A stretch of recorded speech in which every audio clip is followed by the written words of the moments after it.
Guinée-Bissau, le parti majoritaire, le PAIGC, a introduit ce vendredi un recours devant la Cour suprême pour contester la défaite de son candidat, Domingos Simoes Pereira, à l'élection présidentielle. On en parle dans ce JT.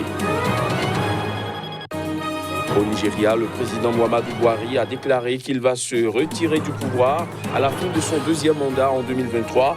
Le président s'est dit déterminé à contribuer au renforcement du processus électoral. Et puis en Algérie, quelques centaines de manifestants se sont rassemblés dans la capitale Alger pour un 46e vendredi de marche hebdomadaire, ceci au lendemain de la formation du gouvernement du président Tebboune. Voilà pour les titres. Bonsoir à tous. En Guinée-Bissau, le parti majoritaire de PAIGC a introduit ce vendredi un recours devant la Cour suprême pour contester la défaite de son candidat, Domingos Simoes Pereira, au second tour de l'élection présidentielle. Les juges devraient se réunir lundi prochain pour commencer à analyser les recours. Les détails. Le Parti africain pour l'indépendance de la Guinée et du Cap-Vert, PAIGC, dirigé par Domingos Simoes Pereira, candidat malheureux du second tour de la présidentielle selon la commission électorale, a introduit ce vendredi les recours visant à annuler le résultat du scrutin de dimanche dernier. Aucun responsable du parti n'était joignable ce vendredi dans l'immédiat pour préciser les griefs de cette formation. Mais parlant de fraude électorale, son candidat Domingos Simoes Pereira avait dans la foulée dénoncé des résultats pleins d'irrégularités, de nullités et de manipulations. La victoire au second tour de la présidentielle du 29 décembre est revenue au candidat du parti d'opposition MADEM et ancien Premier ministre Umaro Sissoko Embalo avec 53,55% des suffrages selon des résultats annoncés mercredi par la Commission électorale nationale qui a crédité le candidat du PAIGC de 46,45% des voix. Les juges se réuniront lundi pour commencer à analyser les recours du PAIGC. La Cour suprême dispose de 8 jours pour se prononcer. La passation de pouvoir entre le président sortant José Mario Vaz et son successeur doit avoir lieu 45 jours après l'annonce des résultats définitifs par la haute juridiction. Au Nigeria, le président Muhammadu Buhari a déclaré qu'il va se retirer du pouvoir à la fin de son deuxième mandat en 2023. Le président s'est dit déterminé à contribuer au renforcement du processus électoral, tant au Nigeria que dans la sous-région. Dans un message du Nouvel An, Muhammadu Buhari a déclaré qu'il ne tenterait pas de faire plus que ce que la constitution nigériane lui permet. Il a indiqué comme principale préoccupation la sécurité de la nation et celle des Nigérians. Muhammadu Buhari dirige le Nigeria depuis mai 2015. Général de l'armée, il avait dirigé son pays de décembre 1983 à la suite d'un coup d'État à août 1985. Il a été candidat malheureux aux élections présidentielles de 2003, 2007 et 2011. En 2015, il est élu à la présidence face au président sortant, Goodluck Jonathan. Il est réélu en 2019. Selon un correspondant de la BBC, les spéculations sur le fait que Muhammadu Buhari prévoyait de rester au pouvoir ont été nombreuses ces derniers jours. Dans la sous-région ouest-africaine, plusieurs présidents sont dans le même cas de figure, mais beaucoup d'entre eux n'ont pas été clairs sur leurs intentions relatives au troisième mandat. Le climat de suspicion est né de la tendance qui se dégage de plus en plus sur le continent où les dirigeants s'arrangent pour s'éterniser au pouvoir en modifiant la loi fondamentale de leur pays. Et pendant ce temps, le doute subsiste toujours au sujet d'un éventuel troisième mandat pour le président Macky Sall. La question a été relancée depuis les vœux du chef de l'État sénégalais face à la presse le 31 décembre dernier. Ni oui ni non a rétorqué le chef de l'État interrogé sur son intention de se représenter en 2024. Si la réponse reste évasive, c'est la première fois que Macky Sall rompt le silence autour de cette question. Macky nage dans le clair-obscur, Macky Sall sort du bois, Macky Sall bluffe, au ni oui ni non, la réponse du président sénégalais s'affichait partout en une de la presse locale ce 2 janvier. Ni oui ni non donc, une réponse volontairement élusive à un débat qui agite l'espace public depuis sa réélection en février 2019. Jusqu'ici, le sujet était tabou. Plusieurs hauts fonctionnaires et collaborateurs du président ont d'ailleurs été limogés pour s'être prononcés sur cette question épineuse. Selon un collaborateur de Macky Sall, ce dernier entend ainsi éviter les guerres de succession au sein de sa formation politique, l'APR, et de son gouvernement. Si je dis que je ne serai pas candidat, les membres du gouvernement ne vont plus travailler, chacun va essayer de se positionner. Si je dis que je serai candidat, une vive polémique va s'ensuivre, a d'ailleurs assuré le président devant les médias, rappelant qu'il n'avait pas de dauphin désigné. Pour Papa Biram Touré, vice-président du groupe parlementaire majoritaire Benno Bokk Yakaar, la sortie de Macky Sall est cohérente avec la position que le président a tenue jusqu'ici. Il faut donner la priorité à ceux qui le méritent, assure le député de la majorité, ajoutant que la priorité est à l'évocation des réalisations et des perspectives du second mandat et au débat programmatique. Le nouveau président algérien Abdelmadjid Tebboune a nommé jeudi son premier gouvernement composé de 39 membres, ceci 2 semaines exactement après avoir pris ses fonctions. Des précisions à travers cet élément.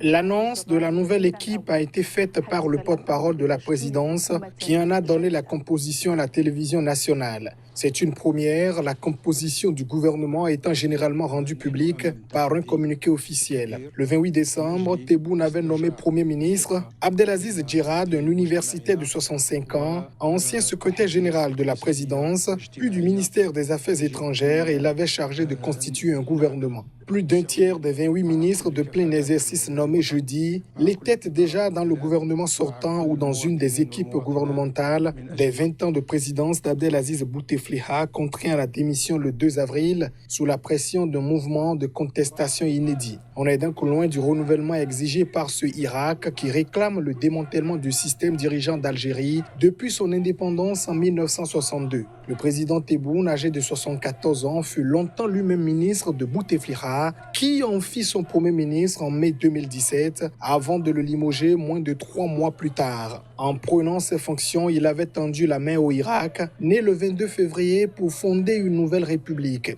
Parmi les 28 autres ministres de plein exercice, plusieurs hauts fonctionnaires prennent la tête du ministère dans lequel ils officiaient et plusieurs portefeuilles sont attribués à des personnalités de la société civile. Principal fait notable, le gouvernement ne compte pas de vice-ministre de la Défense, poste qu'occupait depuis 2013 et jusqu'à son décès le 23 décembre, le puissant chef d'état-major de l'armée, le général Ahmed Gaïd Salah. Le président de la République est traditionnellement ministre de la Défense, en titre en Algérie.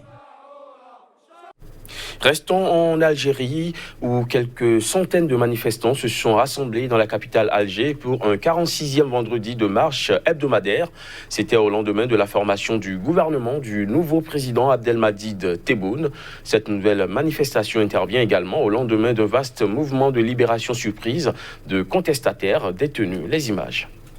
Le rassemblement a débuté 1 heure environ avant le départ prévu du cortège pour réclamer une période de transition afin de démanteler le système qui dirige l'Algérie depuis son indépendance en 1962. Notre marche est pacifique, nos revendications sont légitimes, ont scandé les manifestants devant des forces de l'ordre qui ont observé sans intervenir. Ce 46e vendredi de marche hebdomadaire s'est déroulé au lendemain de la formation du gouvernement du nouveau président Abdelmadjid Tebboune et d'un vaste mouvement de libération surprise de contestataires détenus. Jeudi, les tribunaux à travers le pays ont de manière inattendue remis en liberté 76 personnes emprisonnées dans le cadre du Irak, le mouvement populaire de contestation du régime. Réclamée en vain depuis des mois, cette mesure perçue comme un geste d'apaisement a précédé l'annonce dans la soirée du premier gouvernement du nouveau président Tebboune.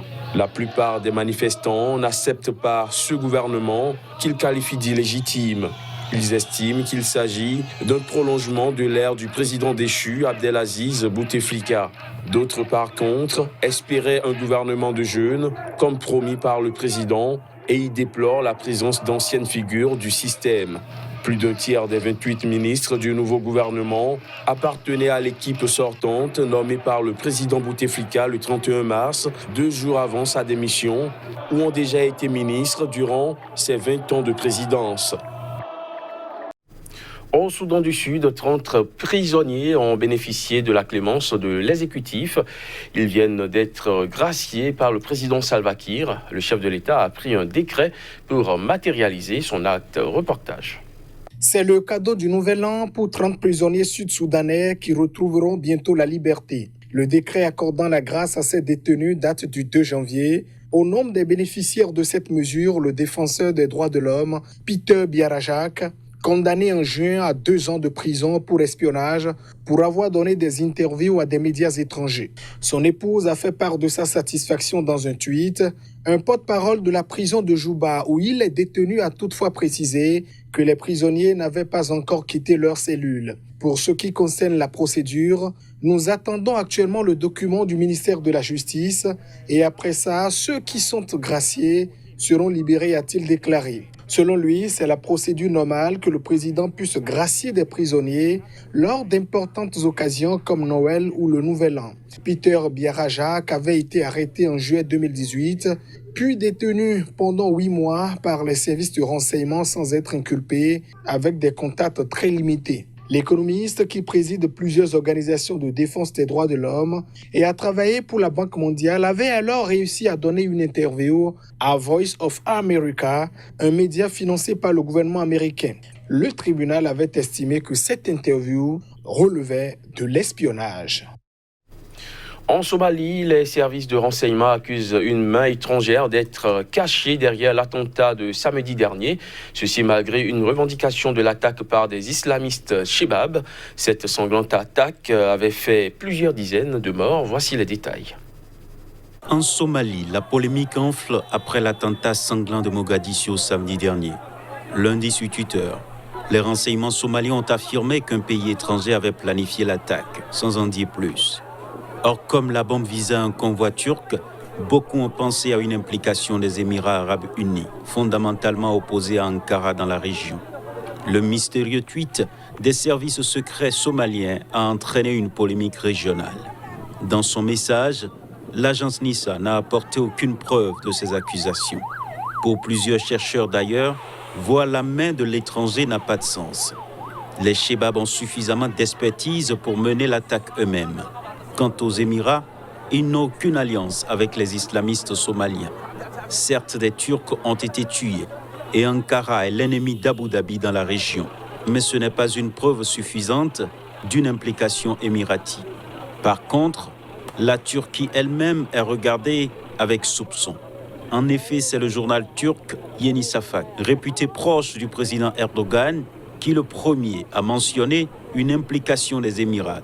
Les Shebab ont, eux, mis 2 jours à revendiquer l'attentat, peut-être pour ne pas se faire voler la paternité de l'opération. Sauf que les voilà responsables d'un bain de sang parmi les civils, presque 90 morts et 150 blessés. Un peu comme s'ils avaient été obligés de se tirer une balle dans les pieds. Fin de ce JT, merci de l'avoir suivi.